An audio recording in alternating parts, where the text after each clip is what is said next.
أعوذ بالله من الشيطان الرجيم. بسم الله الرحمن الرحيم. اقرأ باسم ربك الذي خلق. خلق الإنسان من علق. اقرأ وربك الأكرم. الذي علم بالقلم. علم الإنسان ما لم يعلم. عزیز بہنوں، السلام علیکم ورحمۃ اللہ وبرکاتہ۔ الحمدللہ ثم الحمدللہ، آج ہم سورہ بنی اسرائیل تک پہنچ گئے ہیں، اور ہم اس سورہ کو شروع کرنے سے پہلے دعا پڑھ لیتے ہیں کہ رب اشرح لی صدری ویسر لی امری واحلل عقدۃ من لسانی یفقہوا قولی ربی زدنی علما اللہم انفعنا بما علمتنا وعلمنا ما ینفعنا وزدنا علما ربی یسر ولا تعسر وتمم بالخیر۔ میری عزیز بہنوں، جیسے کہ یہ سورہ بنی اسرائیل ہے، یہ سورہ مکی ہے، اور اس کے اندر جو ہے اس کا نام جو ہے بنی اسرائیل، تو بنی کا مطلب ہوتا ہے بیٹے، اور اسرائیل کا مطلب ہوتا ہے اللہ کا بندہ۔ آپ نے سورہ البقرہ میں بھی یہ مطلب پڑھ چکے ہیں۔ تو اسرائیل یعنی اللہ کے بندے کے بیٹے، ہے نا۔ اور یہ سورہ اس میں جو ہے علامت کے طور پر اس سورہ کا نام رکھا گیا ہے، کیونکہ اس سورہ کے اندر بنی اسرائیل کا تذکرہ موجود ہے، اور اس کے بارے میں آتا ہے کہ بنی اسرائیل کے علاوہ بھی اس کا ایک نام ہے، اس کا نام جو دوسرا نام ہے وہ ہے الاسراء، ہے نا۔ اس کی پہلی ہی آیت جو ہے نا کہ سبحان الذی اسری بعبدہ لیلا من المسجد الحرام الی المسجد الاقصی، تو اس آیت کے حوالے سے، اس آیت کی اسراء کی نسبت سے اس کا نام الاسراء بھی ہے، یہ بھی آپ لوگ جان لیجئے۔ اور پھر اس کے بارے میں آتا ہے کہ یہ معراج کے موقع پر یہ جو ہے نازل ہوئی، یعنی معراج کا واقعہ جو پیش آیا، اس کے بعد جو ہے یہ سورہ کا نزول ہوا۔ تو آئیے ہم اس سورہ کی تفصیلات دیکھتے ہیں۔ اعوذ باللہ من الشیطان الرجیم، بسم اللہ الرحمن الرحیم۔ سبحان الذی، سبحان کسے کہتے ہیں؟ سبحان کا مطلب ہوتا ہے پاک ہے، یعنی کون؟ الذی، وہ جو، اسرا بعبدہ، اسرا مطلب راتوں رات لے گیا، تو کون پاک ہے؟ وہ سے مراد کیا ہے؟ اللہ تعالیٰ، یعنی پاک ہے وہ ہر نقص سے، ہر عیب سے، ہر کمزوری سے، وہ پاک ہے، وہ خدا، وہ اللہ تعالیٰ جو کہ اسرا کا مطلب ہوتا ہے راتوں رات لے جانا۔ بی عبدہ، بی مطلب کو، عبد یعنی بندے کو، ہی اپنے بندے کو، لیلن پھر رات کے وقت، یہ لیل کا لفظ لا کر بھی تاکید اس میں مزید بڑھ جاتی ہے کہ رات کے وقت لے گیا، من المسجد الحرامی، من مطلب سے، المسجد الحرام مسجد حرام سے، الی المسجد الاقصی، کس کی طرف؟ الی مطلب طرف، مسجد الاقصی مسجد اقصی کی طرف، الذی جسے، بارکنا یعنی ہم نے برکت دی تھی، حولہ، حول کا مطلب کیا ہوتا ہے؟ اطراف میں، جس کے اطراف میں ہم نے برکت دی، اور برکت کا مطلب کیا ہوتا ہے کہ کسی چیز کی کثرت، ہے نا، کسی چیز کی کثرت، یعنی وہاں پہ نہریں بھی ہیں، پھل بھی ہیں، سبزہ بھی ہے، زمین بھی اچھی ہے، موسم بھی اچھا ہے، برکتیں ہی برکتیں ہیں، یعنی انبیاء کی نزول کی سرزمین ہے یہ علاقے۔ یہ علاقے سے مراد کون سا علاقہ ہے میری بہنوں؟ یہ فلسطین کا علاقہ ہے، یعنی یہ علاقہ اتنا زرخیز، اتنا سرسبز و شاداب ہے، اور پھر یہ ظاہری طور پہ تو ہے ہی، اس کے علاوہ بہت سارے انبیاء کا مرکز بھی ہے، یعنی بہت سارے انبیاء کا نزول، بہت سارے انبیاء وہاں پر رہائش پذیر ہوئے، وہاں پہ مبعوث ہوئے، اور پھر تبلیغ کی، اور پھر جو ہے انتقال کے بعد جو ہے وہاں پر ان کا مدفن بھی ہے، وہاں پر ان کی قبریں بھی موجود ہے، اس لیے ہر وقت اللہ تعالیٰ کی طرف سے برکات کا نزول ہوتا رہتا ہے۔ اور یہ کون سا علاقہ ہے؟ اس سے مراد جو ہے شام اور فلسطین کا علاقہ ہے۔ تو اللہ تعالیٰ کہہ رہے ہیں کہ بڑا ہی پاک ہے، مطلب پاک ہے وہ جو کہ راتوں رات لے گیا اپنے بندے کو مسجد حرام سے الی المسجد الاقصی، مسجد اقصی کی طرف، جسے بارکنا حولہ، جس کو ہم نے برکت دی تھی۔ حول کا مطلب کیا ہوتا ہے؟ اطراف میں، لی نوریہ، تاکہ ہم دکھائے، لی مطلب تاکہ، نوریہ ہم دکھائے، اس کو، من آیاتنا، اس کو مطلب کس کو؟ محمد صلی اللہ علیہ وسلم کو، آپ کو معراج پہ لے جایا گیا تھا نا، تو آپ کو دکھائے، من آیاتنا، ہماری آیتوں میں سے، یعنی ہماری جو نشانیاں ہیں، ہماری عجائبات ہے، ہماری قدرت ہے، ہماری ساری کائنات، ہماری سلطنت سب دکھائے، تو من آیاتنا، آیات یہاں پر کہا گیا ہے، یعنی ہم اپنی نشانیاں دکھائے، انہو بے شک وہ، هو السمیع البصیر، یعنی بے شک وہی تو، یعنی اللہ تعالیٰ ہی، السمیع البصیر، سننے والا اور دیکھنے والا۔ سمیع کا مطلب کیا ہوتا ہے؟ سننے والا، اور البصیر جو ہے دیکھنے والا ہے۔ میری بہنوں यहाँ पर یہ सूरह जो है बहुत ज़्यादा इम्पॉर्टेंट है। ये इस लिहाज से भी बहुत ज़्यादा अहम है क्योंकि हम इसको मेराज के वाक़े से जो है इसको जोड़ते हैं और मेराज के वाक़या हमारे उम्मत मुस्लिमा में हम में बहुत ज़्यादा मशहूर है और मेराज के वाक़े को तकरीबन सभी जानते हैं। तो इस वाक़े यहाँ पर जो तस्करा है कि वो अपने बंदे को रातों रात ले गया मस्जिद हराम से मस्जिद अक्सा की तरफ। तो हम आइए थोड़ा सा मेराज के वाक़े के बारे में देखते हैं कि वाक़या किस तरीके से पेश आया, किस तरीके से अल्लाह ताला ने अल्लाह के रसूल सल्लल्लाहु अलैहि वसल्लम को मस्जिद हराम से मस्जिद अक्सा और फिर मस्जिद अक्सा से पूरी आसमानों की जन्नत जहन्नम की जन्नत की और पूरी सातों आसमानों की सैर कराई, सारे अजाबात और सारी नेमतों का मुशाहिदा कराया और फिर उसके बाद वापस मस्जिद अक्सा आकर फिर हरम में रातों रात वापस भी आ गए। मतलब इतने कम वक्त में इतना लंबा सफ़र, यानी सिर्फ दुनियावी सफ़र नहीं था ना, बल्कि दुनिया से कहाँ तक का था, आसमान तक का सफ़र था। वो भी एक आसमान का नहीं, सातों आसमान तक आप गए थे। तो बड़ा दिलचस्प वाक़या है जो मेराज के सफ़रनामा जो बुक है उसके अंदर मज़कूर है। मैं आप लोगों को इंशाल्लाह इसकी डिटेल बताती हूँ ताकि हमको बहुत अच्छे से जहन नशीन हो जाए और सूरह बनी इसराइल के आगाज़ में ये तज़किरा जो अल्लाह ताला ने किया है हमें हमारे दिल और दिमाग और जहन में बैठ जाए, है ना। तो सबसे पहले तो देखिए मेरी बहनों कि कुरान हमें बताता है कि मेराज किस गर्ज से हुई थी और अल्लाह ताला ने अपने रसूल को बुलाकर क्या हिदायतें दी थी। और हदीस जब हम पढ़ते हैं अहादीस, तो अहादीस से हमें पता चलता है कि मेराज किस तरीके से हुई थी और इस सफ़र में क्या क्या वाक़यात पेश आए थे। इस वाक़े की तफसीलात जो है बहुत सारे रावियों के ज़रिए मिलती है। उसमें से कुछ रावी तो खुद मेराज के ज़माने में मौजूद थे और कुछ वो है जो अल्लाह के रसूल सल्लल्लाहु अलैहि वसल्लम की ज़बान मुबारक से उसका किस्सा सुना। तो मुख्तलिफ रिवायतों को मिलाने से जो है एक ऐसा सफ़रनामा बन जाता है कि जो कि बड़ा ही दिलचस्प है। तो ये मुख्तलिफ रिवायतों को मिलाकर जो है एक सफ़रनामा मैं आप लोगों के सामने पेश करती हूँ। आप देखिए कि मोहम्मद सल्लल्लाहु अलैहि वसल्लम पैगंबरी के मनसब पर सरफराज होने के तकरीबन 12 साल गुजर चुके थे और 12 साल गुजरने के साथ ही आपकी उम्र कितनी हो गई थी, 52 ईयर्स, है ना। तो 52 साल की आपकी उम्र थी। आप हरम में खाने काबा में सो रहे थे कि यकायक क्या हुआ कि जिब्राइल अलैहिस्सलाम ने आकर आपको जगाया और आप जिसे वो कैफियत होती है ना कि नींद बेदारी की, नींद जागने वाली हालत, थोड़ी गुनूदगी वाली हालत, उसमें उठाकर आपको जमजम के पास ले गए और फिर आपका सीना चाक किया मतलब सीने को खोला और पानी जमजम के पानी से उसको धोया, फिर उसमें इल्म, बुर्दबारी, दानाई, ईमान, यकीन से उस दिल को भर दिया। इसके बाद आपकी सवारी के लिए एक जानवर पेश किया। वो जानवर कौन सा था हम सब जानते हैं ना, उसका रंग सफ़ेद था और वो बोलते ना बर्फ की रफ्तार से चलता था, यानी बर्फ किसे कहते हैं, बिजली। तो बर्फ की रफ्तार से चलता था, इसी मुनासिबत से उसका नाम बुर्राक है ना, यानी बिजली की तरह तेज़ी से चलने वाला। तो पहले अंबिया भी इस तरह के सफ़र, इस नौइयत के सफ़र में इस सवारी पर जाया करते थे।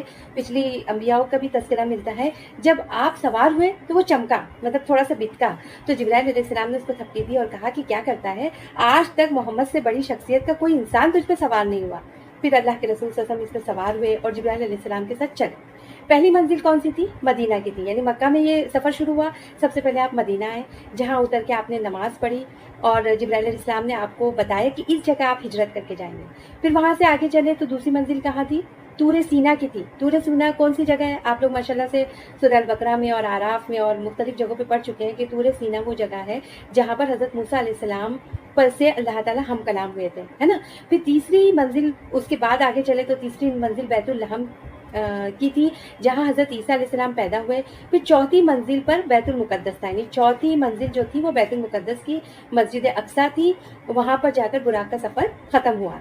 इस सफ़र के दौरान बहुत सारी चीज़ें पेश आई। उसमें से क्या हुआ कि एक जगह किसी पुकारने वाले ने पुकारा कि इधर आओ, है ना। तो आपने उसकी तरफ तवज्जो न की। तो जिब्राइल अलैहिस्सलाम ने कहा कि ये तो आपको यहूदियत की तरफ बुला रहा था। दूसरी तरफ से आवाज़ आई कि इधर आओ, आपने उसकी तरफ भी मुतवज्जा नहीं हुए। तो जिब्राइल अलैहिस्सलाम ने कहा कि ईसाई की तरफ बुला रहा था। फिर एक औरत आपको एकदम बहुत ही बनी सवरी और खूबसूरत नज़र आई, उसने अपनी तरफ बुलाया तो आपने उसकी तरफ भी नज़र फेर ली। तो जिब्राइल अलैहिस्सलाम ने कहा कि ये दुनिया थी। फिर एक बूढ़ी औरत आपके सामने आई तो जिब्राइल अलैहिस्सलाम ने कहा ये दुनिया की उम्र का अंदाज़ा इसकी उम्र से कर लीजिए। मतलब आप देखिए कि वो खूबसूरत औरत क्या थी, वो दुनिया थी और उस दुनिया की उम्र कितनी हो चुकी है, कितनी ज़्यादा कि वो बिल्कुल बूढ़ी हो चुकी है। मतलब बुढ़ापे के बाद तो फिर कभी भी खात्मा हो सकता है ना। तो हज़रत जिब्राइल ने कहा कि दुनिया की उम्र का अंदाज़ा उसकी उम्र से कर लीजिए। फिर एक और शख्स मिला जिसने आपको अपनी तरफ मुतवज्जा करना चाहा, मगर आप इसे भी छोड़कर आगे बढ़ गए। तो जिब्राइल अलैहिस्सलाम ने कहा ये शैतान था जो आपको रास्ते से हटाना चाहता था। बहरहाल आप बैतुल मुकद्दस पहुंचकर आप बुराक से उतर गए और उस मकाम पर इसे बांध दिया जहां पहले अंबिया अलैहिस्सलाम बांधा करते थे।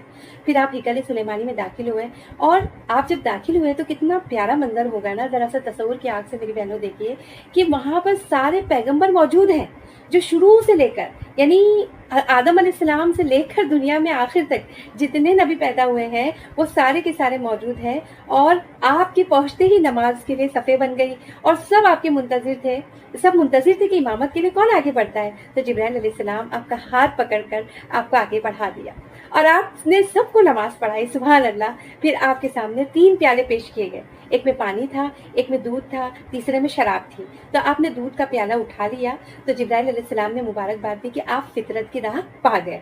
यानी तीनों प्यालों में से आपने शराब और पानी का प्याला नहीं लिया बल्कि दूध का प्याला लिया, तो जिब्राइल अलैहिस्सलाम ने आपको मुबारकबाद दी। यानी यही सही चीज़ थी जो आपने आपके अमल से वो हुई। इसके बाद फिर क्या हुआ कि एक सीढ़ी आपके सामने पेश की गई और जिब्राइल अलैहिस्सलाम इसके ज़रिए आपको आसमान की तरफ लेके चले। अब आप ये जान लीजिए यहाँ पर कि अरबी ज़बान में सीढ़ी को ही मेराज कहते हैं। मेराज का मतलब क्या होता है? सीढ़ी, है ना। और इसी निस्बत से ये सारा वाक़या मेराज के वाक़े के नाम से मशहूर है। यानी जो सीढ़ी चढ़कर आप ऊपर चढ़े हैं तो वो उससे ये वाक़या मेराज के नाम से मशहूर है। अब क्या हुआ कि जब आसमान पे पहुँचे तो दरवाज़ा तो बंद था। मुहाफिज फरिश्तों ने पूछा कि कौन है, तो जिब्राइल अलैहिस्सलाम ने अपना नाम बताया। पूछा तुम्हारे साथ कौन है, तो जिब्राइल ने कहा कि मोहम्मद।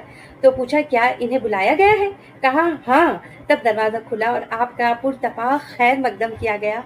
यहाँ आपका तारुफ फरिश्तों से और इंसान की अरवाह की उन बड़ी बड़ी शख्सियतों से हुआ जो इस मरहले पर मुकीम थी, इस मरहले यानी इस पहले आसमान पर थी। इनमें नुमाया शख्सियत एक ऐसे बुजुर्ग थी, मतलब बहुत जैसे नुमाया मतलब बहुत जाहिर होने वाली और बड़ी ज़बरदस्त पर्सनैलिटी के मालिक थे। एक बुजुर्ग जो इंसानी बनावट का मुकम्मल नमूना थे, मतलब इतनी ज़बरदस्त पर्सनैलिटी, इतनी अच्छी इतने वजीह इंसान थे, इतने ज़बरदस्त कि ऐसा लगता था जैसे इंसानी बनावट का मुकम्मल नमूना हो। और चेहरे से उनकी और जिस्म की साख्त में किसी पहलू से भी उनके अंदर कोई नुक्स नहीं था। तो जिब्राइल अलैहिस्सलाम ने फरमाया कि ये आदम अलैहिस्सलाम है ना, आपके मूरे से आला है। और इन बुजुर्ग के, अब आप देखिए कि वहाँ पे क्या कैफियत थी कि इन बुजुर्ग के यानी आदम अलैहिस्सलाम के दाएं बाएं बहुत सारे लोग थे। वो जब दाईं तरफ देखते तो खुश होते थे और बाईं जानिब यानी उल्टी तरफ देखते तो रोते थे।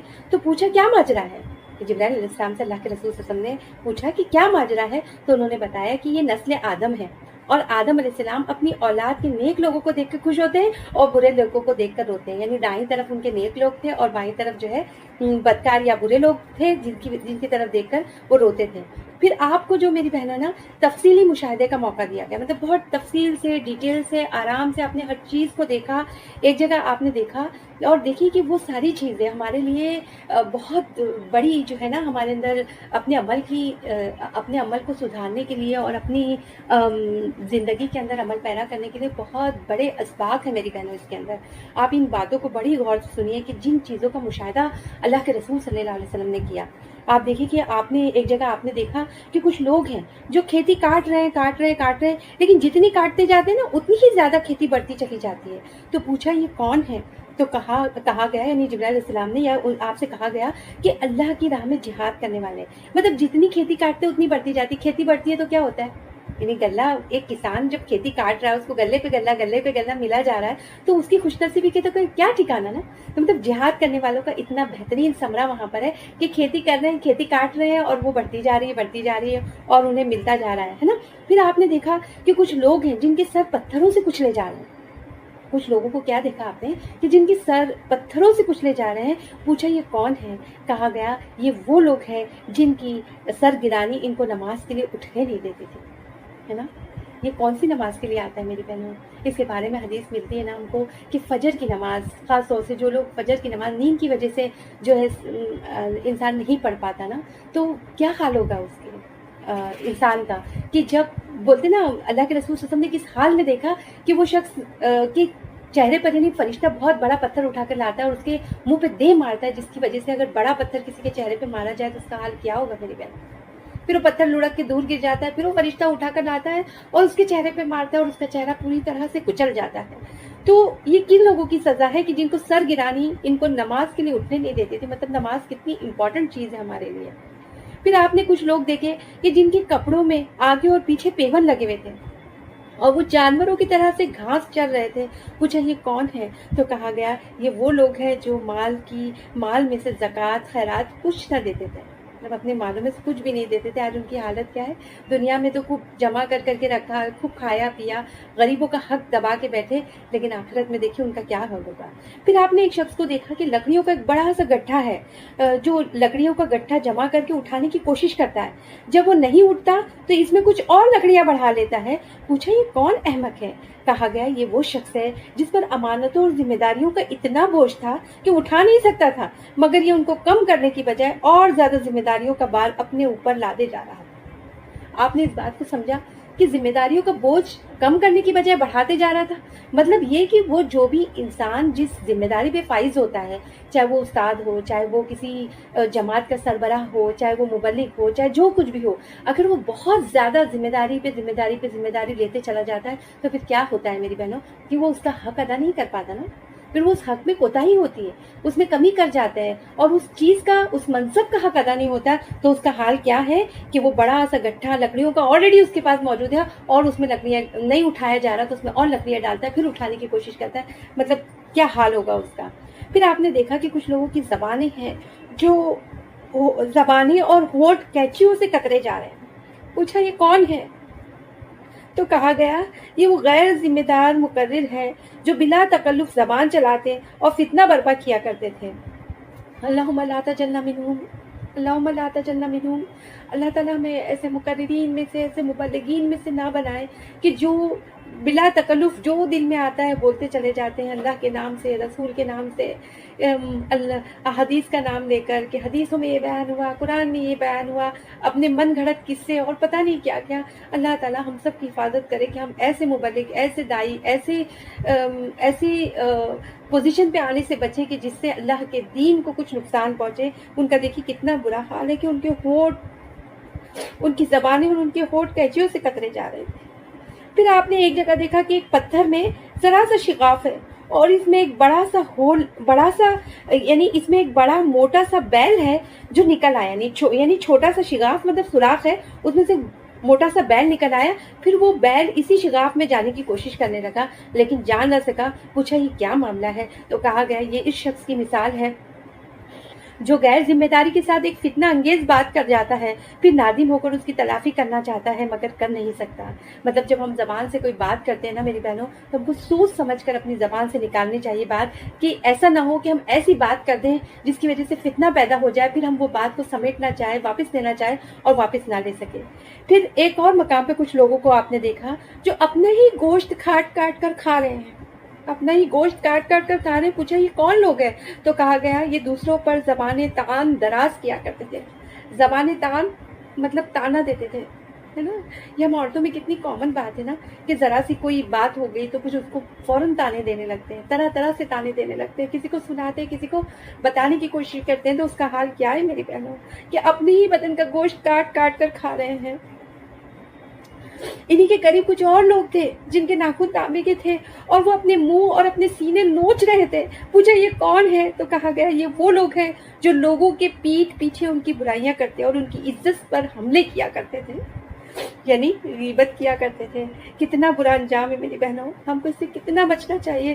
क्या बताया गया है इसके अंदर कि इनके जिनके नाखून तांबे के थे और वो अपने मुंह और अपने सीनों को उससे नोच रहे थे। तो ये चीज़ से हमें पीठ पीछे बुराइयां करना कितना कभी ही फेल है और इसका कितना बड़ा अजाब है। फिर कुछ और लोग देखे जिनके होंठ ऊँटों के होठों की मुशाबे, ऊँटों के होंठ देखे कितने मोटे और चौड़े होते हैं ना, और वो आग के अंगारे खा रहे हैं। पूछा ये कौन है? तो कहा गया ये यतीमों का माल हजम कर जाते थे। दुनिया में यतीमों का माल खाते थे ना, तो आखिरत में इन यतीमों के माल खाने के एवज उनको क्या सजा मिलेगी कि आग के अंगारे खाएंगे। वो जिस पेट को वो यतीमों के माल से दुनिया में भरते थे, आखिरत में वो अंगारे खा के भरेंगे। फिर देखा कि कुछ लोग हैं जिनके पेट बेइंतहा बड़े बड़े हैं, यानी पेट बहुत बड़े बड़े हैं और सांपों से भरे हुए हैं और आने जाने वाले इनको रोनते हुए गुजर जाते हैं मगर वो अपनी जगह से हिल नहीं सकते। पूछा ये कौन है? तो कहा गया है सूदखोर है। फिर कुछ और लोग नजर आए जिनकी एक जानिब बहुत ही नफीस चिकना गोश्त रखा हुआ था और दूसरी जानिब सड़ा हुआ गोश्त जिससे सख्त बदबू आ रही थी, वो अच्छा गोश्त छोड़कर सड़ा हुआ गोश्त खा रहे थे। पूछा ये कौन लोग हैं? तो कहा गया ये वो मर्द और औरतें हैं जिन्होंने हलाल बीवियों और शौहरों के होते हुए हराम से अपनी ख्वाहिश नफ्स पूरी की। फिर मेरी बहनों देखा आपने कि कुछ औरतें हैं जो अपनी छातियों के बल लटक रही हैं। पूछा ये कौन है? तो कहा गया ये वो औरतें हैं जिन्होंने अपने शौहरों के सर ऐसे बच्चे मंड दिए थे जो उनके नहीं थे। यानी आप सजाओं को देखते जाइए कि किस तरीके से सजाओं का मुशाहिदा अल्लाह के रसूल सल्लल्लाहु अलैहि वसल्लम कर रहे थे।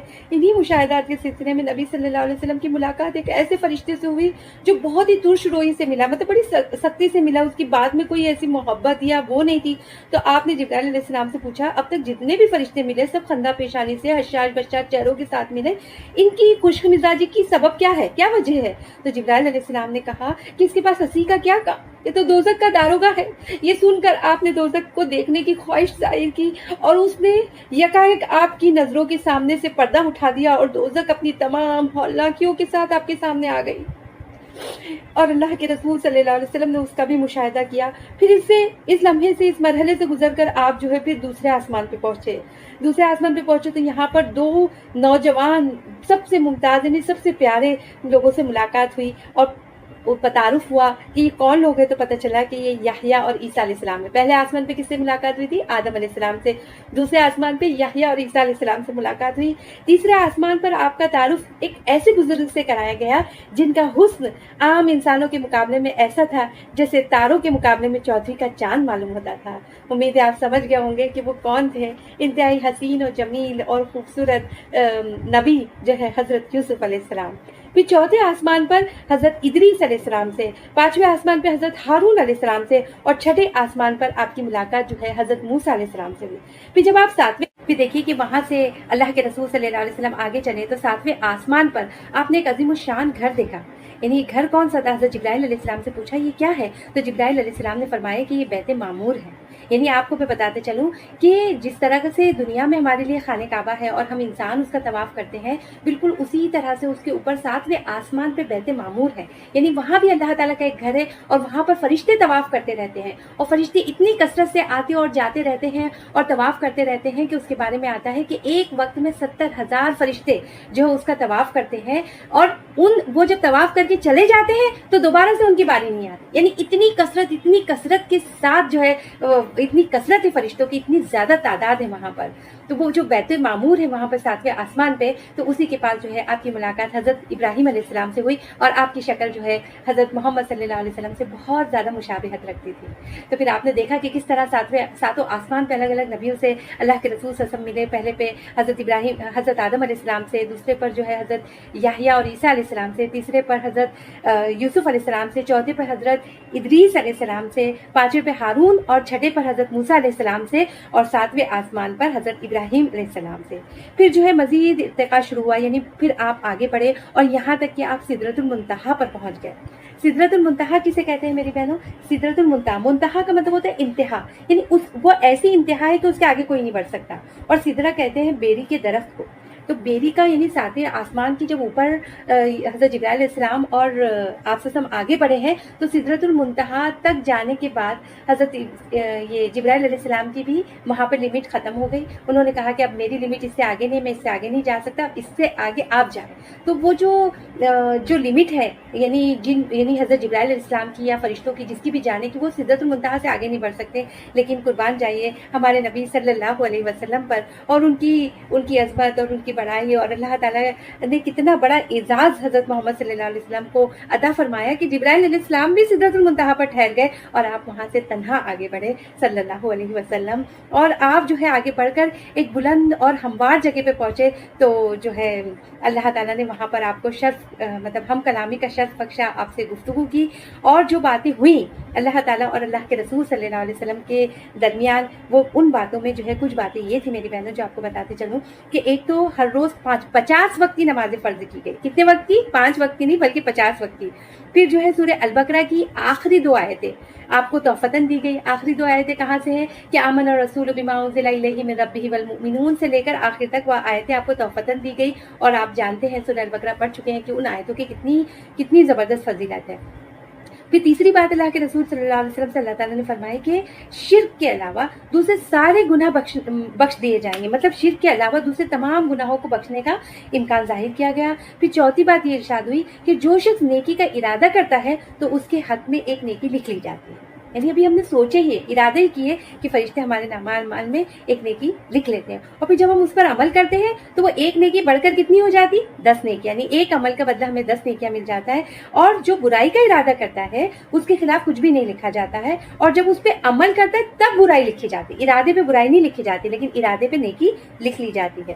پھر جو ہے جب اللہ تعالیٰ سے جب ہم کلامی کا شرف اللہ تعالیٰ نے بخشا، پھر اس کے بعد ہم کلام ہونے کے بعد جب آپ واپس آئے، مطلب 7ویں آسمان سے نیچے اترے، تو پھر جو ہے اترتے اترتے جو ہے حضرت موسیٰ علیہ السلام سے ملاقات ہوئی۔ موسیٰ علیہ السلام کون سے آسمان پہ تھے؟ 6 آسمان پہ تھے، ہے نا؟ 6 آسمان پہ ملاقات ہوئی تو انہوں نے پوچھا کہ کیا گفتگو ہوئی؟ رودات سن کر کہا کہ میں جو ہے بنی اسرائیل کا بڑا تلخ تجربہ رکھتا ہوں، بڑا تلخ اور بڑا ہی برا ایکسپیرینس رہا ہے میرا، اور میرا اندازہ ہے کہ آپ کی امت بھی 50 نمازوں کی پابندی نہیں کر سکتی۔ یعنی حضرت موسیٰ علیہ السلام کا ہمارے اوپر کتنا بڑا احسان ہے کہ انہوں نے اللہ کے رسول صلی اللہ علیہ وسلم کو یہ ترغیب دی کہ آپ کی امت یہ نہیں کر سکے گی، آپ کیا کریے، جائیے اور جو ہے اس کے اندر کمی کرنے کے لیے عرضی دیجیے، مطلب اللہ تعالیٰ سے درخواست کری کہ اللہ تعالیٰ اس میں کچھ کمی کر دے۔ تو آپ گئے اور اللہ تعالیٰ نے 10 نمازوں کو کم کر دیا۔ اب پھر پلٹے ہیں تو پھر موسیٰ علیہ السلام سے ملاقات ہوئی، پھر موسیٰ علیہ السلام نے وہی بات کہی، اور ان کے کہنے پر حضرت محمد صلی اللہ علیہ وسلم جو ہے واپس اوپر گئے اور پھر 10 نمازیں اور کم ہو گئی۔ اس طرح پھر تیسری بار بھی آتے ہیں تو وہ پھر سے آپ کو بھیجتے ہیں، آپ کو پھر سے وہی باتیں کہتے ہیں۔ اس طرح آپ بار بار جاتے رہے، آتے رہے، جاتے رہے، آتے رہے۔ آخر میں جو ہے 5 نمازوں کی فرضیت کا حکم ہوا اور فرمایا گیا کہ یہی 50 کے برابر ہے۔ یعنی دیکھیے اللہ تعالیٰ کی کتنے ہم شکر گزار ہوں، اللہ تعالیٰ کا کتنا احسان ہے ہمارے اوپر میری بہنوں، کہ 50 وقت کی نمازوں کو کم کر کے 5 وقت کی نمازوں کو اللہ تعالیٰ نے فرض قرار دیا، اور اجر و ثواب کتنی نمازوں کا رکھا؟ اجر و ثواب میں کمی نہیں کی، نمازوں کی تعداد میں کمی کر دی اللہ تعالیٰ نے۔ اگر یہ کمی نہ ہوتی، آپ سوچیے ذرا کہ 5 وقت کی جگہ 50 وقتوں کی نمازیں ہم کو پڑھنی ہوتی تو ہم کیسے پڑھتے تھے، ہم کیسے ادا کر سکتے تھے؟ اللہ تعالیٰ کا بہت احسان ہے اور بہت شکر ہے کہ اللہ تعالیٰ نے ہماری نمازوں میں جو ہے یہ 5 نمازوں پر آ کر، یعنی 50 کی تخفیف کر کے 5 پر جو ہے ہمارے لیے 5 نمازیں فرض کر دی۔ پھر میری بہنیں دیکھیے کہ پھر واپسی کا سفر شروع ہوا اللہ کے رسول صلی اللہ علیہ وسلم کا۔ آپ اسی سیڑھی سے اتر کر بیت المقدس آئے، جیسے آخر میں بیت المقدس وہاں پہ براق کو باندھا تھا، آپ اتر کر جو ہے پھر وہیں پر واپس آئے۔ یہاں پر پھر تمام پیغمبر موجود تھے، جیسے جاتے وقت آپ نے نماز پڑھائی تھی تو آپ نے ان کو واپسی میں بھی آپ نے ان کو نماز پڑھائی، اور غالباً یہ فجر کی نماز تھی، صبح کا وقت تھا۔ پھر آپ براق پہ سوار ہوئے اور مکہ واپس پہنچ گئے۔ جب صبح سب سے پہلے آپ نے اپنی چچا زاد بہن ام ہانی کو یہ رودات سنائی، پھر باہر نکالنے کا ارادہ کیا تو انہوں نے آپ کی چادر پکڑ لی اور کہا کہ خدا کے لیے یہ قصہ لوگوں کو نہ سنائیے گا ورنہ وہ آپ کا مذاق اڑائیں گے اور ایک شوشہ ہاتھ آ جائے گا۔ اور آپ یہ کہتے ہوئے باہر نکل گئے کہ میں تو ضرور سناؤں گا۔ یعنی آپ دیکھیے نا کہ اس زمانے میں، آج کے دور میں تو ہم پھر بھی یہ امیجن کر سکتے ہیں کہ انسان یہاں سے وہاں جو ہے، یہاں سے سعودی جانا بھی ہو تو 4 گھنٹے میں پہنچ جائے، اور دور دور کا سفر ہوائی جہاز کے ذریعے بہت ایزی ہو گیا۔ لیکن اس زمانے میں سوچیے کہ جب اونٹوں پہ سفر ہوتا تھا، گھوڑوں پہ سفر ہوتا تھا، اور کئی مہینے لگتے تھے مسافت کے لیے، 2 مہینے، 3 مہینے، 4 مہینے۔ اور آپ دیکھیے کہ یہ تو سفر کتنا لمبا تھا، یہاں مکہ سے لے کر مسجد اقصی، اور مسجد اقصی سے لے کر پھر 7 آسمان کی سیر، اور پھر صرف جانا نہیں تھا، واپس بھی آ گئے تھے مکہ میں۔ تو ان لوگوں کے لیے تو بالکل بھی ایک عجیب بات تھی کہ محمد کیا کہہ رہے ہیں، اور پھر ان کا ریئیکشن بھی اسی طرح ہونا تھا۔ اسی لیے ام ہانی روک رہی کہ اللہ کے رسول یہ بات کسی کو نہیں بتائیے، لیکن یہ کہ یہ بتانا تو ضروری تھا۔ تو جو ہے آپ جو ہے سب سے پہلے کعبے میں پہنچے اور ابو جہل سے سامنا ہوا۔ اس نے کہا کہ او محمد، مطلب مذاق اڑاتے ہوئے جیسے بولتے ہیں نا کہ او محمد کوئی تازہ خبر لائے ہو کیا، آج کیا بات ہے بتاؤ۔ تو اللہ کے رسول صلی اللہ علیہ وسلم نے فرمایا کہ ہاں ہے خبر ہے۔ تو پوچھا کہ کیا ہے، تو فرمایا کہ میں آج کی رات بیت المقدس گیا تھا۔ تو اس نے کہنے لگا کیا بیت المقدس راتوں رات ہو آئے ہو اور صبح یہاں موجود بھی ہو؟ فرمایا کہ ہاں۔ کہا کیا میں سارے لوگوں کو جمع کروں؟ دیکھو محمد سب کے سامنے یہ بات کہو گے نا تم؟ تو کہا کہ بے شک۔ تو ابو جہل نے آوازیں دے کے سب کو جمع کر لیا کہ آؤ دیکھو محمد کیا کہہ رہے ہیں۔ سب جمع ہو گئے، اکٹھے ہو گئے، تو آپ نے سب کے سامنے پورا قصہ بیان کر لیا۔ تو لوگوں نے مذاق اڑانا شروع کر دیا کہ 2 مہینے کا سفر ایک رات میں، ناممکن، محال۔ پہلے تو شک تھا، اب تو یقین ہو گیا کہ تم دیوانے ہو گئے ہو۔ اور میری بہنوں آنن فانن یہ خبر تمام مکہ میں، پورے مکہ میں پھیل گئی. بہت سے مسلمان اس کو سن کر ایک دم حیرت زدہ ہو گئے، اچنبے میں ہو گئے کہ یہ کیا محمد صلی اللہ علیہ وسلم کہہ رہے ہیں، کیونکہ ان کے لیے تو بہت ہی زیادہ مطلب تعجب کی اور حیرانی کی اور ایک دم عجیب بات تھی. اب کیا ہوا کہ لوگوں نے اس موقع سے فائدہ اٹھانا چاہا. انہوں نے کیا کیا کہ اس امید پر کہ اگر حضرت ابوبکر کے پاس پہنچے کہ یہ محمد صلی اللہ علیہ وسلم کے رائٹ ہینڈ ہے، راہ راست مطلب دستے راست ہے، رائٹ ہینڈ ہے، اگر یہ پھر جائیں گے تو پھر تو اس تحریک کی جان ہی نکل جائے گی. اور ان کے پاس گئے اور ان سے کہا کہ دیکھو تمہارے ساتھی تمہارے صاحب محمد کیا کہہ رہے ہیں کہ وہ راتوں رات جو ہے مسجد حرم سے مسجد اقصی کی سیر کر کے آئے ہیں اور وہاں سے ساتوں آسمان کے اوپر جا کر آئے ہیں. تو حضرت ابوبکر صدیق رضی اللہ تعالیٰ عنہ نے یہ قصہ سن کر کہا کہ اگر واقعی محمد صلی اللہ علیہ وسلم نے یہ واقعہ بیان کیا ہے تو سچ ہی ہوگا، اس میں تعجب کرنے کی کون سی بات ہے. میں تو روز سنتا ہوں کہ ان کے پاس آسمان سے پیغامات آتے ہیں، اس کی تصدیق کرتا ہوں. ابوبکر صدیق رضی اللہ تعالیٰ عنہ حرم میں آئے اور اللہ کے رسول صلی اللہ علیہ وسلم وہاں موجود تھے، اور ہنسی اڑانے والا، مذاق اور ٹھٹا اڑانے والا مجموعہ بھی وہاں موجود تھا. حضرت ابوبکر صدیق نے آپ سے پوچھا کہ کیا آپ نے واقعی ایسا فرمایا ہے؟ تو اللہ کے رسول نے جواب دیا کہ ہاں.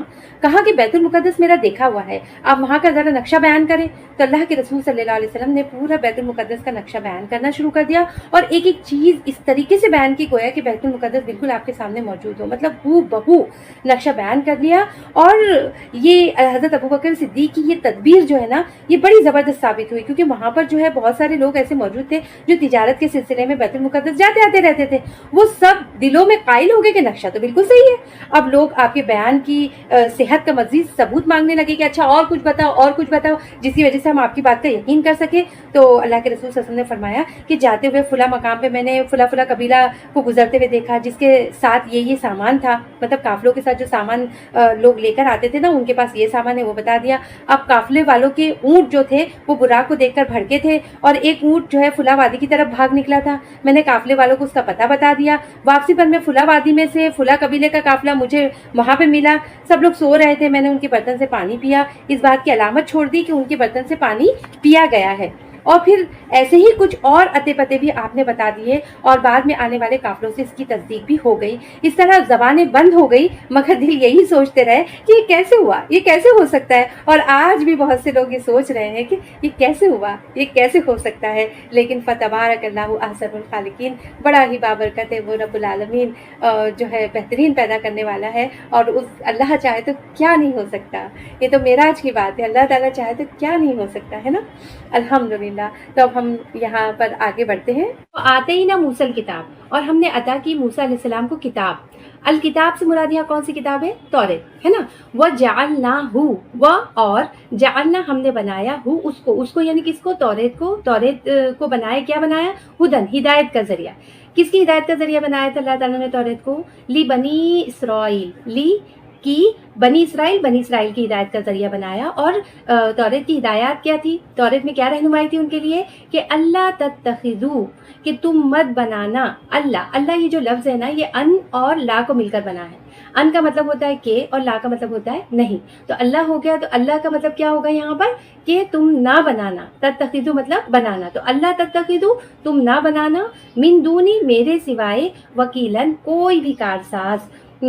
وہ وکیل کا مطلب کیا ہوتا ہے میری بہنوں؟ یہاں پر دیکھیے کہ وہ جس کو مددگار سمجھ کر انسان اپنے سارے معاملات، سارے حالات، ساری مشکلات جو ہے جس کے سپرد کرتے ہے نا، اپنے معاملات کا اسے مالک بنا دے.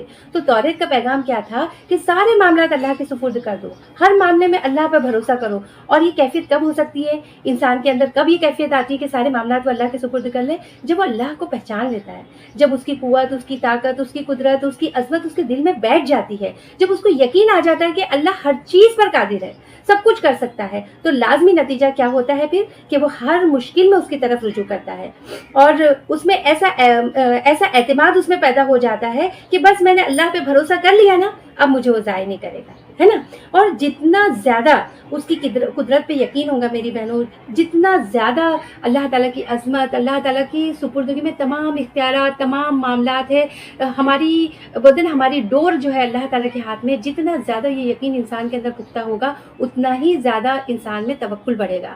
تو بنی اسرائیل کے لیے یہ ہدایت توریت میں تھی کہ تم اللہ کے سوا کسی کو وکیل نہیں بنانا، کسی کو کارساز نہیں بنانا، اپنا مددگار، اپنا کارساز، اپنے تمام معاملات، تمام اختیارات، تمام چیزیں جو ہے اسی کے سپرد کر دیں۔ پھر آگے اللہ تعالیٰ کہہ رہے ہیں کہ ذریۃ من حملنا مع نوح، کہ ذریۃ یہ لوگ اولاد تھے۔ ذریت کا مطلب کیا ہوتا ہے؟ اولاد، یعنی بنی اسرائیل اولاد تھے۔ کس کی اولاد تھے؟ من حملنا، جن کو ہم نے سوار کر دیا تھا، مع نوح، نوح علیہ السلام کے ساتھ۔ نوح علیہ السلام کے ساتھ یہ چند لوگوں کو کس پہ سوار کیا تھا اللہ تعالیٰ نے؟ کشتی پر، ہے نا۔ آپ کو پتہ ہے نا کہ نوح علیہ السلام کو اللہ تعالیٰ نے جب مبعوث فرمایا تو آپ نے اپنی قوم کو جو ہے دن رات جو ہے دعوت و تبلیغ کا کام کیا، بہت زیادہ اللہ کی طرف بلایا، اور تقریباً ان کے بارے میں آتا ہے کہ 950 سال تک اپنی قوم کو دعوت دیتے رہے، اور یعنی یہ کوئی 1-2 سال 10 سال 5 سال کی بات نہیں تھی، 950 سال۔ لیکن یہ لوگ اپنے نبی کی بات ماننے کے لیے تیار نہیں ہوئے، انہوں نے انکار کر دیا۔ تو پھر اللہ تعالیٰ نے اس قوم کو دنیا سے مٹانے کا فیصلہ کر لیا، اور حضرت نوح علیہ السلام کو حکم دیا کہ ایک بڑی سی کشتی بنائے کہ اس میں سارے مسلمان اور اس ملک میں جتنے بھی جانور رہتے ہیں ان سب کا ایک ایک جوڑا جو ہے اس کشتی میں سوار کر لیا جائے۔ تو پھر حضرت نوح علیہ السلام نے اللہ کے حکم سے کشتی بنانا شروع کی، اور جب لوگوں نے دیکھا کہ جہاں کوئی نہ سمندر ہے نہ کوئی دریا ہے، وہاں نوح علیہ السلام بیٹھے کشتی بنا رہے ہیں، اس پر لوگوں نے آپ کا بہت مذاق بھی اڑایا، اور بہت زیادہ طرح طرح کی آپ کا ٹھٹا اڑانا شروع کر دیا کہ دیکھو بڑے میاں کی دیوانگی کو، کہ خشکی میں صحرا میں اب یہ جہاز چلائیں گے، اس شخص کو دیکھو کہ کیا حرکت کر رہا ہے۔ لیکن مذاق اڑانے والے یہ نہیں جانتے تھے کہ ان کے خواب و خیال میں بھی یہ بات نہیں تھی کہ چند دنوں کے بعد واقعی یہاں پر جہاز چلے گا، ہے نا۔ تو میری بہنوں دیکھیے کہ وہ دن آخر آ گیا کہ جب کافروں پر اللہ تعالیٰ کا عذاب آنا تھا۔ تو آپ دیکھیے، آپ سب جانتے ہیں کہ زمین سے پانی کے چشمے پھوٹ پڑے، آسمان سے موسلادھار بارشیں ہونے لگی، اور اتنا پانی برسا کہ سب کچھ جل تھل ہو گیا، دریاؤں میں باڑھ آ گئی، اور دیکھتے ہی دیکھتے جو ہے سب کچھ ڈوبنے لگا۔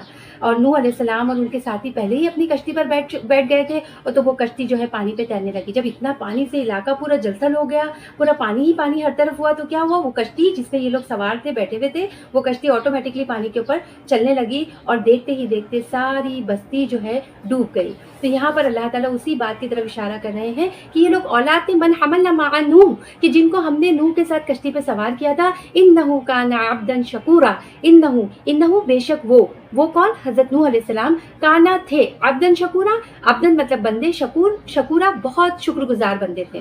آپ دیکھیے کہ ایک لفظ آتا ہے شاکر کا مطلب ہوتا ہے شکر کرنے والا، لیکن جب شکور کا لفظ قرآن مجید میں کہیں پر آ جائے نا تو اس کا مطلب ہوتا ہے بہت زیادہ شکر کرنے والا۔ کہ حضرت نوح علیہ السلام کی یہ کوالٹی، یہ صفت اللہ تعالیٰ بیان کر رہے ہیں کہ اللہ کے اس بندے نے اتنے سالوں تک دعوت و تبلیغ کا کام کیا، اتنا وقت لگایا، اتنی انرجی لگائی، اتنے پریشان ہوئے اپنی قوم کے لیے، دوڑ کر بھاگ کر جو ہے ہر طرح سے دن میں رات میں جو ہے اپنی قوم کو پکارا، اللہ کی طرف بلایا، لیکن قوم نے مان کر نہیں دیا۔ اس کے باوجود حضرت نوح علیہ السلام کی زبان سے کوئی ناشکری کا کوئی جملہ نہ نکلا، تو اللہ تعالیٰ یہاں پر ان کی تعریف کر رہے ہیں کہ عبدن شکورا، بہت شکر گزار بندہ تھا۔ تو پھر دیکھیے آگے اللہ تعالیٰ فرما رہے ہیں کہ وہ قضینا، اور ہم نے فیصلہ کر دیا، ہم نے بتا دیا، کس کو؟ الی بنی اسرائیل کو فی الکتاب، کتاب میں یہ اطلاع دے دی، یہ انہیں بتا دیا، مطلع کر دیا اس بات پر کتاب میں کہ لتفسدن فی الارض مرتین، کہ لتفسدن، لا مطلب ضرور بضرور، تفسدن تم فساد کرو گے۔ دیکھیے ل بھی ہے اور نون شدہ بھی ہے، یعنی دونوں تاکید کے لیے آیا ہے، یعنی بڑی اس کے اندر بڑا اسٹریس ہے، بڑی شدت ہے کہ تم ضرور یہ کام کرو گے کہ تم فساد کرو گے فی الارض، زمین میں۔ زمین سے مراد کون سی زمین ہے یہاں پر؟ پھر وہی ارض شام اور فلسطین والی جو زمین ہے اسی طرف اشارہ ہے کہ مرتین، کتنی دفعہ؟ 2 مرتبہ تم جو ہے ضرور بضرور فساد کرو گے۔ ولا تعلن علوا کبیرہ، اور تم ضرور تعلن علو سے ہے، اس کا مطلب ہوتا ہے اور تم ضرور سرکشی کرو گے۔ علوون کبیرہ، علوون کا مطلب بھی ہے سرکشی، علوون کبیرہ یعنی بہت بڑی سرکشی تم کرو گے۔ کتنی دفعہ؟ زمین میں 2 دفعہ سرکشی کرو گے۔ تو یہاں پر پھر دیکھیے کہ آگے کی آیت بھی ہم عربی سمجھ لیتے، ترجمہ کر لیتے، پھر دونوں آیت کا انشاءاللہ ایک ساتھ ہم تشریح کریں گے کہ فَإِذَا جَاءَ وَعْدُ أُولَاهُمَا، پھر جب آ گیا وعدہ یعنی پورا ہونے کا وقت، اولاہما ان دونوں میں سے ایک کا، 2 دفعہ سرکشی کی بات اللہ تعالیٰ یہاں کر رہے ہیں نا، تو ان دونوں میں سے ایک کا پورا ہونے کا وقت آ گیا، تو بعثنا علیکم عبادن، تو بعثنا ہم نے بھیجے، علیکم تم پر، عبادن بندے، اپنے بندے بھیجے، لنا اولی باسن شدید، لنا یہ لنا یعنی ہمارے، اولی باسن شدید یعنی جو کہ بہت زیادہ، اولی مطلب والے، باس کا مطلب ہوتا ہے کہ بہت زور آور، بہت طاقتور اور شدید، مطلب بہت، یعنی وہ جو کہ بہت زور آور تھے، بہت طاقتور تھے اور بہت جنگجو قسم کے لوگ تھے، وہ ایسے بندے جو ہے تمہارے مقابل میں لا کھڑے کیے. فجاسو کا مطلب ہوتا ہے کہ وہ پھر گھس گئے، یعنی داخل ہو گئے، خلال الدیار، تمہارے گھروں کے درمیان، وہ تمہارے گھروں کے درمیان داخل ہو گئے. وہ کانا وعدم مفعولا، اور یہ اللہ تعالیٰ کا وعدہ تھا، مفعولا جسے پورا ہو کر ہی رہنا تھا. پہلے دیکھیں پھر اللہ تعالیٰ یہاں پر فرما رہے ہیں کہ بنی اسرائیل کے بارے میں کہ اللہ تعالیٰ نے کتاب میں تمہارے لیے لکھ دیا ہے کہ تم جو ہے ضرور زمین میں فساد برپا کرو گے اور سرکشی کرو گے، اور ایک دفعہ نہیں 2 دفعہ بلکہ ان کی پوری ہسٹری ہم دیکھ لیں، تاریخ دیکھ لیں، اللہ کے رسول صلی اللہ علیہ وسلم اور اس سے پہلے کے انبیاء کے دور سے ان کو دیکھیں کہ یہ تھوڑے تھوڑے وقفے میں تھوڑے دن ٹھیک رہتے، پھر سرکشی پر اتر آتے، پھر سزا کے مستحق ٹھہرتے، پھر ٹھیک رہتے، پھر سرکشی پر اتر آتے، اور یہ سلسلہ ان کا چلا ہی آتا رہا ہے. اور یہاں پر جو ہے 2 بڑی بڑی سرکشیوں کا ذکر ہے. تو سرکشی سے مراد کیا ہے میری بہنوں یہاں پر، کہ تم جو ہے کفر کرو گے، گناہوں کو پھیلاؤ گے، اللہ کی نافرمانی کے کام بھی تم بہت زیادہ کرو گے. تو یہ، اور تم ایسے متکبر اور ایسے ظالم بن جاؤ گے کہ لوگوں کے، یعنی لوگوں پر ظلم کرو گے، لوگوں کو قتل کرو گے، ان کے گھروں کو اجاڑو گے. اور جب تم ایسا کرو گے تو پھر اللہ تعالیٰ دیکھیے آگے کی آیت میں فرما رہے ہیں کہ جب تم ایسا کرو گے تو پھر ہم بھی تمہیں سزا دیں گے، اور ہم ایسے لوگوں کو باہر نکالیں گے، ایسے زور آور، ایسے سخت، ایسے طاقتور، ایسے جنگجو لوگوں کو تم پر مسلط کر دیں گے تو جو تم سے بھی زیادہ ظالم ہوں گے. لڑائی میں وہ دلیر ہوں گے اور تمہارے علاقوں میں گھسیں گے، تمہارے علاقوں کو برباد کر دیں گے، تمہارے شہروں کو اجاڑ دیں گے اور تمہارے لوگوں کو قتل کریں گے اور قید کریں گے، اور یہی کچھ ہوتا رہے گا. وہ کان وعدم مفعولا، اور یہ تو کیا ہے، وہ کان وعدم مفعولا، یہ تو وعدہ ہے جسے پورا ہو کر رہنا ہے. ثم رددنا لکم الکرۃ علیہم وامددناکم باموال وبنین. پھر ہم نے ان فاتحین پر، یعنی جو تم پر مسلط کر دیے گئے تھے لوگ، ان پر تمہیں غلبے کا موقع دیا، اور پھر ہم نے کیا کیا، وہ امددناکم، ہم نے تمہاری مدد کی، باموالین، مالوں کے ذریعے، وہ بنین، اور اولاد کے ذریعے، یعنی بیٹوں کے ذریعے، یہاں پر اولاد مراد ہے، اولاد کے ذریعے تمہاری مدد کی. وہ جعلناکم، اور تمہیں بنا دیا، اکثر نفیرا، یعنی بہت زیادہ نفری والا، یعنی نفیرا سے مراد کیا ہے، بہت زیادہ تعداد تمہاری کر دی، نفری بڑھا دی، تمہارے افراد کو بڑھا دیا. تو یہاں پر دیکھیے کہ اللہ تعالیٰ کہہ رہے ہیں کہ اتنا سب کچھ ہونے کے باوجود جو ہم نے تم پر احسان کا معاملہ کیا، ہم نے کیا کیا کہ تمہیں پھر سے سنبھلنے کا، پھر سے صحیح اس پر جو ہے نا واپس سے کھڑے ہونے کا موقع عطا فرمایا. اور ہوا کیا تھا میری بہنوں کہ جب بنی اسرائیل نے ظلم کیا اور ان پر جو ہے جالوت کو، آپ نے سورہ البقرہ میں یہ ڈیٹیلز پڑھ چکی ہوں گی کہ جالوت جو بادشاہ تھا وہ بڑا ظلم کرتا تھا ان پر، اسے اور اس کے لشکر کو اللہ تعالیٰ نے ان پر مسلط کر دیا تھا.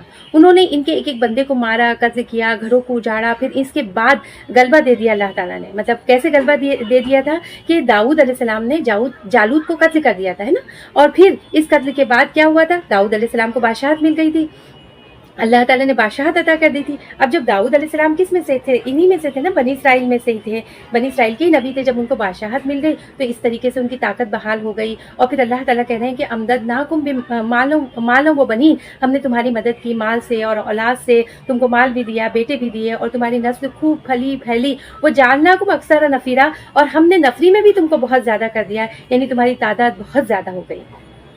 ان احسنتم لانفسکم، یعنی اگر تم نے بھلائی کی، تم نے اچھا کام کیا تو کیا ہوگا، وہ اچھائی کس کے لیے ہوگی، لانفسکم، تمہارے اپنے نفس کے لیے ہی ہوگی، تمہارے اپنے لیے ہی فائدہ مند ہوگی. وان اساتم فلہا، اور اگر تم نے پھر برائی کی، تم نے برا کام کیا تو فلہا، تو بس اسی کے لیے ہے، یعنی تمہارے نفس کے لیے ہی وہ برائی جو ہے بری ثابت ہوگی. یعنی بھلے کام کیے، اللہ کی اطاعت کی، اپنی اصلاح کرتے رہے، اپنے نفسوں کی اصلاح کرتے رہے تو یہ چیز دنیا میں بھی فائدہ دے گی اور آخرت میں بھی کامیاب نصیب ہوگی. اور اگر گناہوں میں ملوث رہے، برائیاں کرتے رہے، ان کاموں کی مرتکب ہوئے جس سے اللہ تعالیٰ ناراض ہوتا ہے، تو پھر سارا وبال اس کا تم پر رہے گا. اس دنیا میں بھی اللہ تعالیٰ تم پر ظالم اور جابر اور جنگجو لوگ مسلط کرتے رہیں گے، اور آخرت میں بھی پھر اس کی سزا تو اضافی ہے. فَإِذَا جَاءَ وَعْدُ الْآخِرَةِ، پھر جب آیا دوسرے وعدے کا وقت، ہے نا، جب دوسرے وعدے کا وقت آ گیا. پچھلی آیت میں ہم نے 2 سرکشیوں کا، ان کی 2 بڑی بڑی سرکشیوں کے بارے میں پڑھا نا، کہ تو اس میں سے یہ دوسری سرکشی کے بارے میں یہاں تذکرہ ہو رہا ہے کہ جب اس کا وقت آیا تو ان پر ایسے ظالم اور جابر جو ہے لوگوں کو اللہ تعالیٰ نے مسلط کر دیا. کیوں مسلط کیا، لیسوء وجوہکم، تاکہ وہ بگاڑ دے وجوہکم، تمہارے چہروں کو کس طریقے سے بگاڑے، کہ کس طریقے سے مسلط ہوئے تھے وہ لوگ، کہ ان کے چہروں کو بگاڑے، ان کے ناک کاٹے، ان کے کان کاٹے، انہیں قتل کرے، اور جو بچ جائے انہیں قید کرے، اور تاکہ आगे लियदखुलुल मस्जिदा, और ताकि दाखिल हो जाए मस्जिद में, कमा दखलूहु अव्वल मर्रा, जिस तरह के दाखिल हुए थे पहली मरतबा, जिस तरीके से मस्जिद अक्सा में पहली दफ़ा दाखिल हुए थे और जिस तरीके से उसको तबाह बर्बाद कर दिया था, मुनहदिम कर दिया था, उसके अंदर फसाद बर्पा किया था, तो उसी तरीके से दाखिल हो। वली युतब्बिरू, और ताकि बर्बाद कर दे, मा अलौ ततबीरा, जिस पर भी वो गलबा पाए उसको तहस नहस कर दे, बर्बाद कर दे। यहाँ पर देखिए मेरी बहनों कि अल्लाह ताला फरमा रहे हैं कि ऐसे तुमने वही सरकशी की, देखो सरकशी की तो अल्लाह ताला ने फिर गलबा दिया, औलाद से, माल से, नफरी से, हर तरह से तुम्हारी मदद की, और तुम अल्लाह ताला ये भी कह रहे हैं कि अगर तुम भलाई करोगे तो तुम्हारे लिए, तुम्हारे ही लिए ना, अल्लाह ताला का इसमें क्या फ़ायदा है। लेकिन अगर तुम बुराई करोगे, वही चीज़ों को रिपीट करते रहोगे, तो फिर क्या होगा कि फिर हम भी ऐसे जालिम हुक्मरान को, ऐसे लोगों को, ऐसे जालिम और जंगजू लोगों को तुम पर मुसल्लत करेंगे कि वो जो है जिस चीज़ पर भी गलबा पाएंगे, जिस शय पर, जिस बिल्डिंग पर, जिस इमारत पर, जिस जगह पर भी, तो उसको क्या करेंगे, बर्बाद करके रख देंगे। देखिए अल्लाह ताला आगे फरमा रहे हैं कि असा रब्बुकुम अन यरहमकुम, कि हो सकता है कि तुम्हारा रब तुम पर रहम फरमा दे, यानी अगर तुम तौबा कर लो, अपने तर्ज अमल की इस्लाह कर लो, तो हो सकता है कि तुम्हारा रब तुम पर रहम फरमा दे। वो इन उद्तुम उदना, और अगर तुम लौटे, यानी अपनी साबिका रविश पे लौटे, वही हरकतें की, तो उदना, तो हम भी लौटेंगे, यानी हम भी तुम्हें सजा देंगे। कैसे लौटेंगे कि तुमको सजा देने के लिए किसी न किसी को तुम पर मुसल्लत करते रहेंगे। यहाँ पर आप देखिए मेरी बहनों, तारीख में बार बार आप देखिए कि होता रहा है कि जब भी उनको इक़्तिदार मिला, ये जोर आवर हुए, उन्होंने वही हरकतें की, उलमा का कत्ल किया, नबियों का कत्ल करते रहे। अल्लाह ताला फिर जो है ये सब करते रहे, तो अल्लाह ताला भी इन पर बराबर लोगों को मुसल्लत करता रहा है ना। आप शुरू से देखिए, शुरू से इनकी तारीख को किसी वक्त मुताला करिए कि अल्लाह के रसूल के दौर में भी, फिर उसके बाद भी, और आज से 100 साल पहले तक भी देखिए कि हिटलर जैसे बंदे को अल्लाह ताला ने इन पर मुसल्लत कर दिया, जो कि मुसलमान भी नहीं था, यूरोपियन था, और उनके लिए लेकिन वो शख्स जुल्म की अलामत बन गया। उसके लिए एक यहूदी काबिल नफरत था, नाकाबिल बर्दाश्त था, उसने लाखों की तादाद में मर्द, औरत, बूढ़े, बच्चे सबको कत्ल किया। तो ये है मेरी बहनों कि वह इन उत्तम उदना, अगर तुम लौटोगे, तुमने वही रविश इख्तियार की, तुमने वही कुछ करते रहे, तो उदना, तो हम भी ऐसे लोगों को तुम पर मुसल्लत करते रहेंगे। और फिर आप देखिए कि अब ये कुछ अरसा पहले जो है ये पावर में आए हैं, कुछ साल पहले, पिछली सदी के दरमियान में जो है इनको फ़लस्तीन में जो है थोड़ा पावर मिला इनको, तो इन्होंने मुसलमानों के साथ फिर से वही हरकतें करना शुरू कर दी है ना। उन्होंने सबके सामने देखिए फ़लस्तीनियों को अपने घर से बेघर किया, उनके जवानों को, बच्चों को कत्ल करते रहे, उनके घरों से उनको निकाल कर जो है बड़ी बड़ी दीवारें खड़ी कर दी, और फिर उनके घरों की जगहों पर बुलडोज़र वगैरह फिराकर, मैदान बनाकर, नए नए मकानात तामीर करके अपने यहूदियों को ला के वहाँ पर बसाया, और ये सब दुनिया देखती रही। और आज देखिए कि आज फिर से वही देखिए रिपीट हो रही है बात कि फिर अल्लाह ताला ने इतने छोटे से इलाके को, गज़ा के इलाके को, और गज़ा के जो है मुजाहिदों को किस तरीके से उन पर गालिब कर दिया कि तकरीबन 1 साल होने आ रहा है, कुछ ही वक्त बाकी है, लेकिन देखिए अल्हम्दुलिल्लाह सुम्मा अल्हम्दुलिल्लाह अभी तक जो है वो अपने मकाम पर, अपनी मिशन पे डटे हुए हैं, और कोई उनको अपनी जगह से हटा सका है ना, उनको झिझोड़ सका है, बल्कि ये लोग लड़ के थक चुके हैं। इनकी जो इकोनॉमिक बर्बाद हो चुकी है, इकोनॉमिकली ये लोग बर्बाद हो चुके हैं, और फिजिकली भी आप देखिए कि इनके अंदर कितने साइकियाट्रिस्ट और मतलब साइकिक लोग हो गए हैं, कितने डिप्रेशन का शिकार हो गए हैं, कितने घर इनके भी बर्बाद हुए हैं, और ये बुरी तरह से तबाह और बर्बाद होते जा रहे हैं। लेकिन अपनी अकड़, अपने गुरूर, अपने तकब्बुर और अपनी जो है ना जुल्म से बाज आने के लिए तैयार नहीं है। तो ये सिलसिला चल रहा है। अल्लाह ताला इनके बारे में फरमा रहा है कि वो जअलना जहन्नम लिल काफिरीन हसीरा, और हमने बनाया है जहन्नम को लिल काफिरीन, काफिरों के लिए हसीरा। हसीरा का मतलब होता है कैद खाना। देखिए एक लफ्ज आता है सिजन, सिजन का मतलब जिस सूरह आराफ में आपने पढ़ा होगा, सिजन का मतलब भी कैद खाना होता है, लेकिन हसीरा ऐसे कैद खाने को कहते हैं जो बहुत बड़ी बड़ी, जिसके आसपास जो है ना दीवारें हो, या ऐसी जगह हो जो उसको चारों तरफ से अपने घेरे में लिए हुए हो, जहाँ से भागने का, निकलने का कोई रास्ता ना हो, ऐसी जगह को, ऐसे कैद खाने को हसीरा कहते हैं। तो यहाँ पर अल्हम्दुलिल्लाह सुम्मा अल्हम्दुलिल्लाह हमारी 8 आयत मुकम्मल हुई, और हम यहीं पर अपने सबक को आज मुकम्मल करते हैं। इंशाअल्लाह ताला अगली आयतों, अगली जो बाकी बच गई हैं इस रुकू में से आयतें, उसको अगले रुकू के साथ हम इंशाअल्लाह सबक पढ़ लेंगे, और अपनी दुआओं में याद रखिएगा। हम इंशाअल्लाह दुआ पढ़ लेते हैं कि अल्लाहुम्मा अर्ज़ुक़नी तफ़क्कुरा व तदब्बुरा बिमा लिसानी मिन किताबिका वल फ़हम लहु वल मारिफता बिमाअनीहि वन नज़रा फ़ी अजाइबिहि वल अमला बिज़ालिका मा बक़ीतु इन्नका अला कुल्लि शैइन क़दीर। सुब्हानल्लाहि व बिहम्दिहि सुब्हानक अल्लाहुम्मा व बिहम्दिका नशहदु अन ला इलाहा इल्ला अंता नस्तग़फिरुका व नतूबु इलैक। अस्सलामु अलैकुम व रहमतुल्लाहि व बरकातुहू।